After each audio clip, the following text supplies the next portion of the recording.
Babasaheb Ambedkar memorial museum అని చెప్పేసి నాగపూర్లో కట్టించింది ఎవరండి? కాంగ్రెసా, బీజేపీనా? అది కట్టించింది మళ్ళీ బీజేపీనే. అలాగే మూడోది, మహాపరినిర్వాణ్ స్మారక చిహ్నం ఢిల్లీలో, అంబేద్కర్ చనిపోయింది ఢిల్లీలోనే, ఆ ప్రాంతాన్ని మహాపరినిర్వాణ చిహ్నంగా మార్చారు. ఆ మార్చింది ఎవరండి? కాంగ్రెసా, మళ్ళీ బీజేపీనే. అదేంటి అన్ని బీజేపీ వస్తున్నాయి? 65 సంవత్సరాలుగా పరిపాలించిన కాంగ్రెస్ ఏ రోజు కూడా అంబేద్కర్కి ఇవేమి ఎలాంటి చిహ్నాలు, స్మారక చిహ్నాలు కట్టించలేదా? ఆలోచించండి, అంబేద్కరిస్టులు ఆలోచించండి మీరు.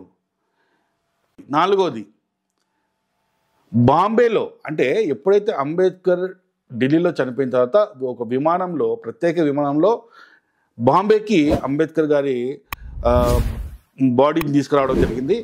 బాంబేలో ఆయనకు అంత్యక్రియలు చేశారు. ఆ అంత్యక్రియల్ని అంబేద్కర్ చైత్య భూమి మెమోరియల్ అని చెప్పేసి ఒక స్మారక చిహ్నాన్ని ఏర్పాటు చేశారు.